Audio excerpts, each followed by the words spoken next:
This is What's New Radio Extra Time. Each month, we share a longer interview with one of our guests in the energy sector on topics highlighting our services and our 100-100 vision for Barbados. During COVID, many of us became strongly aware that our actions impact those around us, and that we can make deliberate choices to help our neighbors, our church groups, and local communities. Let's say that this is our personal social responsibility. What about companies, your businesses? What is their corporate social responsibility? To talk about Light and Power's corporate social responsibility is Jackie Marshall-Clarke, Manager of Communications and Government Relations. Hello, Jackie, and Happy New Year to you. A Happy New Year to you, Nicole. I love being on this end of the microphone. So I was reading that there are a few types of corporate social responsibility. What's the Light and Power's social responsibility model? So there are, but we have a homegrown model, and I'm happy to share that with you today. So we first of all support activities of organizations, schools with fairs and fun days and things like that. I haven't heard of a fair in a long time, but I'm sure you'll be hearing this year. And we do that on a monthly basis. Then we support community activities like sporting activities, opportunities that bring communities together. We like that. Then we support on a national basis. And as an example of that, Nicole, is always crop over. And you know this. For years, we have supported the 4-day morning event from the aspect of making it a safe event for Barbadians. Our aim is to make the route as well lit as possible, not only by street lights, but we've used lighting towers over the years at corners or areas where the police identified as trouble or dark areas. So we've supported at that national level from a safety perspective. Then there's another aspect of our model that I'd like to share with you. And this is where we support organizations. We covenant with them, as a matter of fact, on a 3-year basis. So in doing that, they are assured of funds coming in for 3 consecutive years. And so they could plan their educational or their outreach activities. And some of the organizations, just to name a few, that we have done this with, Paradox, Cancer Support Services. We also have a covenanted arrangement with the TVET Council. They help young people and they build their trades. We've also worked, and we're still working with the Alzheimer's Association of Barbados. And like I said, that's simply to name a few. So that's another aspect of our CSR model. Then there's another aspect. And at this level, we have been a founding member and a funding member of the TDC, that's the Tourism Development Corporation, for over 30 years. So to tell you about TDC, TDC is incorporated as a nonprofit organization since 1987, and it functions more or less as a catalyst for tourism development in Barbados. So this is what happens. If we support them, then they support activities that bring tourists to Barbados. So all-round support, good partnership. What that means is economic growth for Barbados. So, in a nutshell, I have given you our homegrown model. Jackie, thank you for taking us through such detailed information.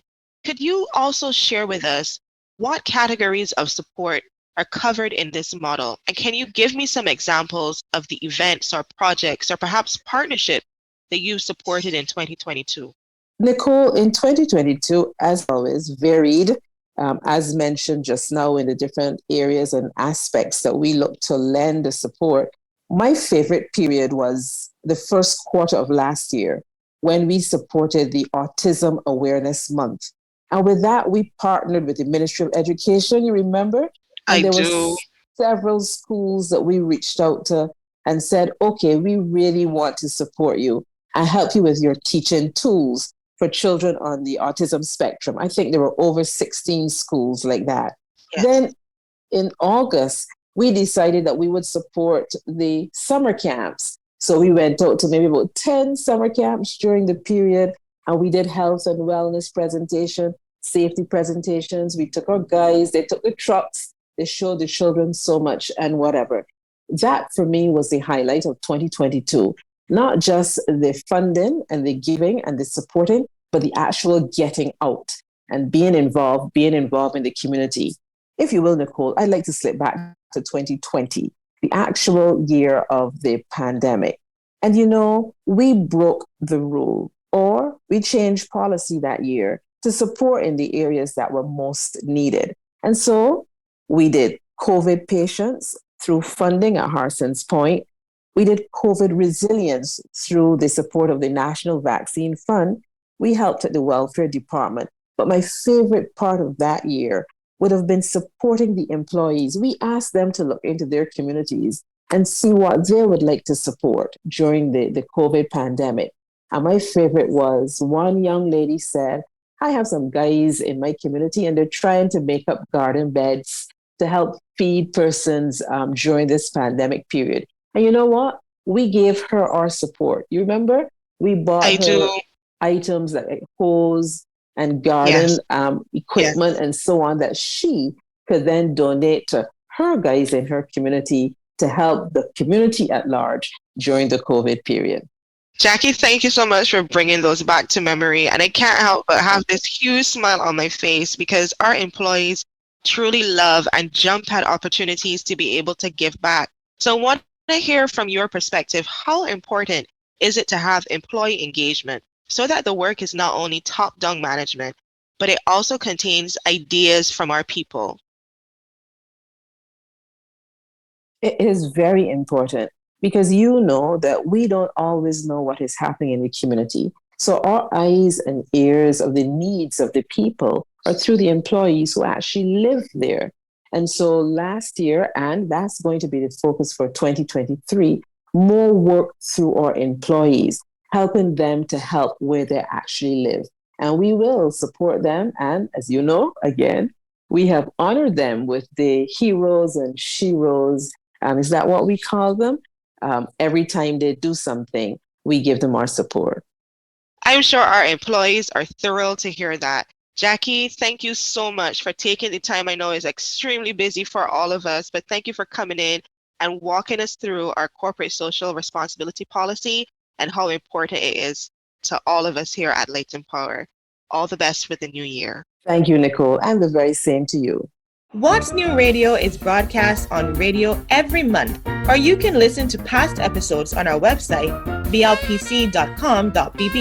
Find us on social media at BLPC Online or tweet BLPC. Our customer service team is always ready to serve you.